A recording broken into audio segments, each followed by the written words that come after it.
Il devient l'une des conditions sine qua non de la bonne gouvernance en République du Congo. Le basculement en mode budget-programme dont la phase expérimentale a concerné 6 ministères est en passe d'être un impératif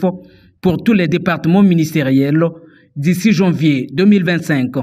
C'est ce qui justifie le bien fondé de cet atelier sur l'élaboration des plans stratégiques et outils de programmation budgétaire en mode budget-programme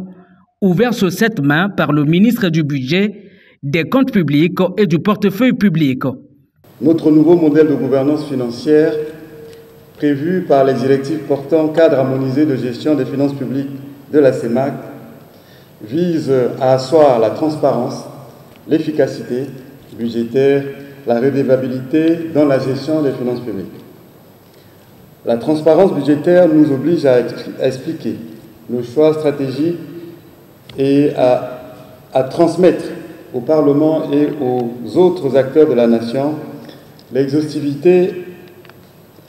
des informations budgétaires et comptables. Cet atelier obéit donc aux recommandations du rapport sanctionnant la première phase du processus de basculement du budget de l'État en mode budget-programme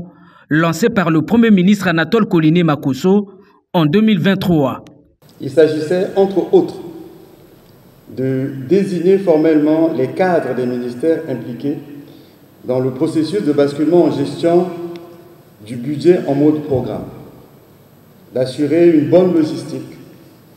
d'envisager une formation des formateurs sur la planification stratégique de budget-programme pour renforcer les compétences du groupe d'experts,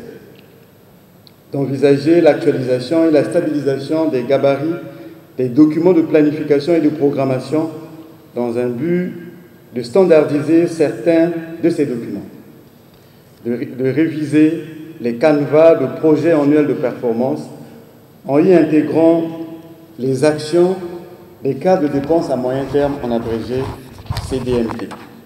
Devant l'urgence et la nécessité qui s'imposent,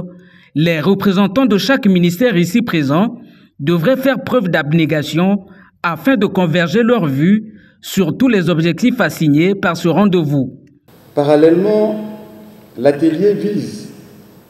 à mettre en place des outils de programmation budgétaire robustes à travers les projets annuels de performance en abrégé PAP et les cadres de dépenses à moyen terme en abrégé CDMT pour allouer efficacement les ressources en fonction des résultats attendus.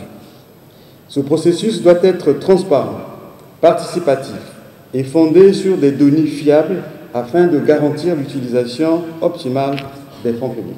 Cette rencontre est organisée en partenariat avec la Banque mondiale à travers le projet PAGIR.